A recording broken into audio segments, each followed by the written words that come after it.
Hello guys, welcome back to my channel. आज जो है मैं आपको नेक्स्ट चैप्टर कराने जा रही हूँ एचआरएम का। अब इसमें जो नेक्स्ट चैप्टर है वो है रिक्रूटमेंट एंड सिलेक्शन। रिक्रूटमेंट क्या है? रिक्रूटमेंट जो है सबसे ज़्यादा मेन इंपॉर्टेंट फंक्शन होता है पर्सनल मैनेजमेंट का। और ये जो है एक तरीके से फर्स्ट स्टेप होता है कि जिसमें हम जो हैं एम्प्लॉयज़ को अपॉइंट करते हैं इन द ऑर्गेनाइजेशन। और ये जो प्रोसेस है ये स्टार्ट होता है मैन पावर प्लानिंग से और ख़त्म होता है with the placement and induction. उसके बाद आता है रिक्रूटमेंट की मीनिंग। इसके अंदर जो ये रिक्रूटमेंट प्रोसेस है इसमें क्या होता है, एप्लीकेशंस को इनवाइट किया जाता है फॉर द वेकेंट पोस्ट और एफर्ट्स लगाए जाते हैं कि एक प्रोस्पेक्टिव एम्प्लॉय को, एक बिल्कुल सही एम्प्लॉय को, राइट पीपल को राइट प्लेस पर अपॉइंट किया जा सके। रिक्रूटमेंट का जो प्रोसेस होता है इसका एम होता है कि वो जो है मैन पावर रिसोर्सेज को डेवलप करे और मेंटेन रखे।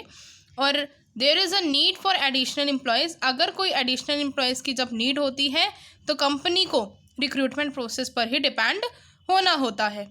ये जो रिक्रूटमेंट प्रोसेस होता है ये एक तरह से पॉजिटिव प्रोसेस होता है, क्योंकि यहाँ पे सारे पर्सन्स की जो एप्लीकेशंस हैं उनको लिया जाता है, उन सारी एप्लीकेशंस को, और उन जो भी जॉब्स हैं उनमें कंपनी के लिए जो भी वो अप्लाई करते हैं कंपनी के जिन जॉब्स में, उन एप्लीकेशंस को लिया जाता है। साथ ही साथ उनको सिलेक्ट करने का जब प्रोसेस आता है तो सिलेक्शन प्रोसेस क्या है, एक तरीके से वो नेगेटिव प्रोसेस है, क्योंकि यहाँ पे बहुत सारे कैंडिडेट्स को रिजेक्ट कर दिया जाता है और फिर उनमें से सिलेक्ट किया जाता है।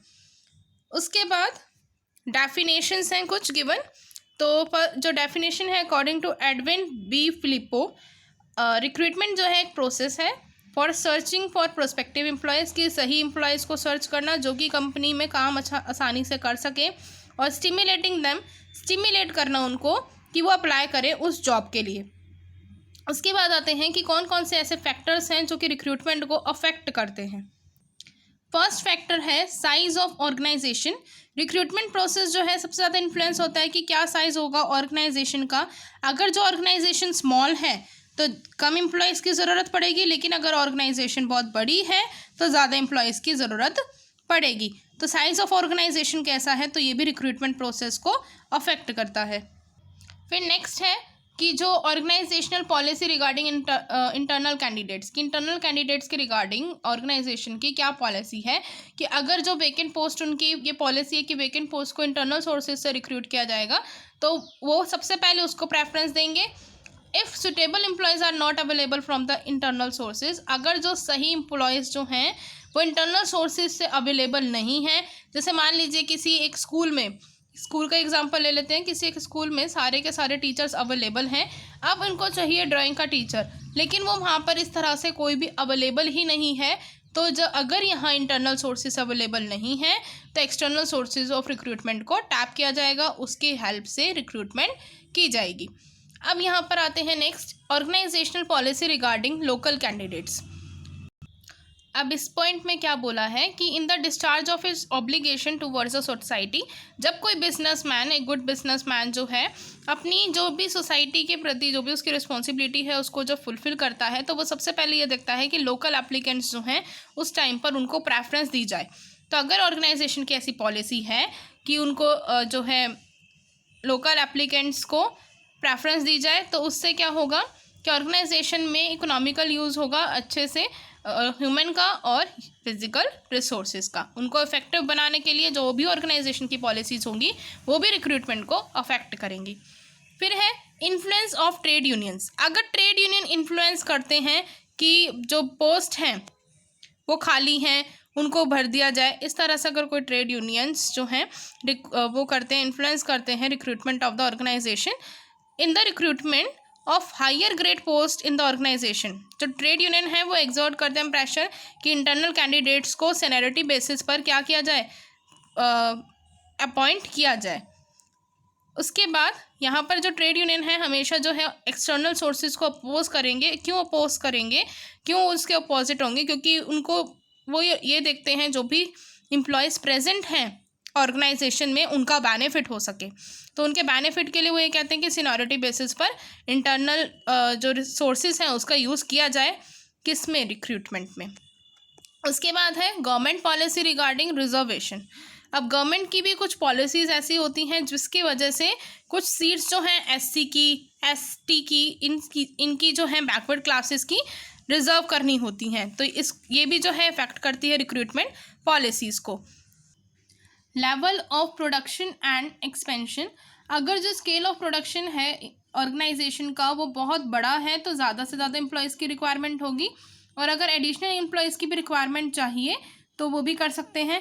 इंटरनल सोर्सेज जो होंगे इन एडिशनल एम्प्लॉयज़ के लिए सफिशेंट तो नहीं होंगे, तो ऑर्गेनाइजेशन को एक्सटर्नल रिसोर्सेज ऑफ रिक्रूटमेंट पर भी डिपेंड होना होगा। उसके बाद है वर्किंग कंडीशंस। जो एम होता है रिक्रूटमेंट का वो ये होता है कि किस तरह से हायरिंग रेशियो जो है एम्प्लॉयज़ की उसको इंक्रीज़ किया जा सके। जो गुड वर्किंग कंडीशंस जो हैं ऑर्गेनाइजेशन में, अगर वर्किंग कंडीशंस अच्छी होंगी तो लार्ज और सफिशेंट नंबर ऑफ एम्प्लॉयज़ को वो क्या करेंगी, अट्रैक्ट करेंगी। और अगर पुअर वर्किंग कंडीशंस हैं ऑर्गेनाइजेशन की तो वो डिफ़िकल्ट होगा गुड नंबर ऑफ एप्लीकेंट्स को अट्रैक्ट करना। तो वर्किंग कंडीशंस भी जो हैं अफेक्ट करती हैं रिक्रूटमेंट को। फिर है प्रमोशन अपॉर्चुनिटीज़। अगर फ्यूचर में एम्प्लॉयज़ की जो फ्यूचर है वो सेफ़ है, कि उन्होंने ये कह दिया कि फ्यूचर में प्रमोशन होने के चांसेस हैं, अगर रिक्रूटमेंट पॉलिसी प्रमोशन का चांस देती है तो यहाँ पर जो लार्ज नंबर ऑफ एम्प्लॉयज़ हैं वो भी अट्रैक्ट होंगे at the time of recruitment. और प्रमोशनल भी जो है वो भी अलग अलग बेसिस पर होता है, सीनियरिटी बेसिस पर भी होता है और जो उनकी क्वालिफिकेशंस होती हैं उन बेसिस पर भी होता है। तो जिस हिसाब से भी उनको लगेगा, वैसे तो जो मेरिट बेसिस पर ही होना चाहिए, क्योंकि लार्ज नंबर ऑफ जो एफिशिएंट और क्वालिफाइड प्रोस्पेक्टिव एम्प्लॉयज़ होते हैं वो अट्रैक्ट होते हैं और मोटिवेट होते हैं, क्योंकि जो प्रमोशन है वो मेरिट बेसिस पर हो रहा है, ना कि सीनियरिटी बेसिस पर। फिर है सैलरी एंड अदर बेनिफिट्स। अब सैलरी के साथ साथ जो कई ऑर्गेनाइजेशंस होती हैं, अगर उनकी जो कंडीशन जो है वो अच्छी है, प्रॉफिट अच्छा अर्न कर रही हैं, तो वो क्या करती हैं, कुछ अलाउंस देती हैं, फ्रिंज देती हैं या अदर बेनिफिट्स देती हैं। तो अगर ऑर्गेनाइजेशन जो है सैलरी के साथ साथ अदर बेनिफिट्स भी दे रही हैं तो जो टैलेंटेड एम्प्लॉयज़ हैं और good number of efficient employees हैं वो कम फॉरवर्ड बाहर निकल कर आएंगे। और यहाँ पर डिफ़िकल्ट होगा अगर जो प्रोस्पेक्टिव एम्प्लॉयज़ हैं उनको सैलरी कम दी जा रही है, सैलरी भी कम है या अलाउंस भी नहीं प्रोवाइड किया जा रहा है, तो यहाँ पर डिफ़िकल्ट होगा उन प्रोस्पेक्टिव एम्प्लॉयज़ को अट्रैक्ट करना। सो नेक्स्ट है personal policies and practices of the organisation. अब जो रिक्रूटमेंट पॉलिसी है वो क्या करती है, makes a clear mention of the preference to be given to the members of scheduled caste, backward classes, handicapped persons, dependents on of the employees working in the organization। Personal policies में अगर ये लिखा है कि किस तरह के employees को चूज़ किया जाएगा, शेड्यूल कास्ट के मेंबर्स को भी प्रेफरेंस दी जा रही है, हैंडीकैप पर्सनस को भी दी जा रही है, तो इस तरह के भी क्या करते हैं कि जो ऑर्गेनाइजेशन है उसमें एम्प्लॉयज़ को अट्रैक्ट करते हैं।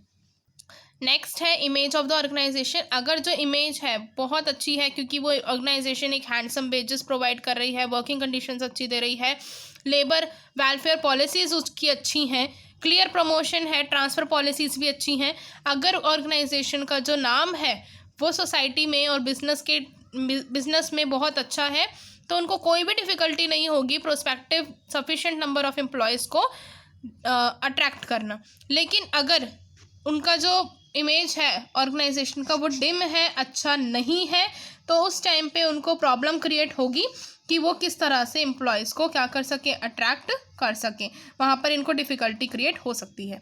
उसके बाद है ability of the organisation to stimulate the prospective candidates, कि एबिलिटी कितनी है ऑर्गेनाइजेशन की कि वो अपने जो प्रोस्पेक्टिव कैंडिडेट है उसको स्टिमुलेट कर सके, उसको मोटिवेट कर सके कि वो उनकी ऑर्गेनाइजेशन में आए। तो स्टिमुलेट करने के लिए अगर ऑर्गेनाइजेशन जो है वो ओल्ड है और वेल एस्टैब्लिश्ड है ऑर्गेनाइजेशन और उसके पास बहुत अच्छी रेपुटेशन है, गुड रेपुटेशन है मार्केट में, अच्छी गुडविल है, तो adequate number of efficient and skilled जो प्रोस्पेक्टिव एम्प्लॉयज़ हैं वो अवेलेबल हो जाएंगे उनके पास। और जो मैनेजर्स होंगे न्यू ऑर्गेनाइजेशन के, अगर वो मैनेजर्स हैं जो न्यू ऑर्गेनाइजेशन के और अगर वो भी हायर वेजेस ऑफ़र कर रहे हैं और अदर बेनिफिट्स भी ऑफ़र कर रहे हैं, तो उस टाइम पर भी जो प्रोस्पेक्टिव कैंडिडेट्स हैं वो क्या हो जाएंगे, अट्रैक्ट हो जाएंगे। Recommendation of present employees of the organisation, कि जो प्रेजेंट एम्प्लॉयज़ हैं ऑर्गेनाइजेशन के, अगर उनसे रिकमेंडेशन कराती हैं, यानी अगर कोई प्रेजेंट एम्प्लॉय का कोई फ्रेंड है या कोई प्रेजेंट एम्प्लॉय जानता है किसी पर्सन को, अगर उनसे पूछा जाता है कि आप अपनी ऑर्गेनाइजेशन के लिए, प्रेजेंट एम्प्लॉयज़ के लिए अगर कोई वेकेंट पोस्ट है, तो उनसे पूछ लेते हैं कि आपका कोई फ्रेंड है, आपका कोई रिलेटिव वगैरह है जो इस पोस्ट के लिए एबल है।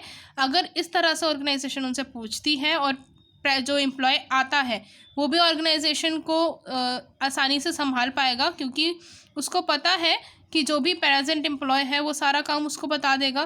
तो इससे क्या होता है कि जो प्रेजेंट एम्प्लॉयज़ होते हैं वो भी सेटिस्फाई होते हैं और अट्रैक्ट होते हैं ऑर्गेनाइजेशन के अंडर, क्योंकि उनसे भी पूछा जा रहा है कि आपका कोई अगर फ्रेंड है, रिलेटिव है, तो उसको रिक्रूट करा जा सकता है।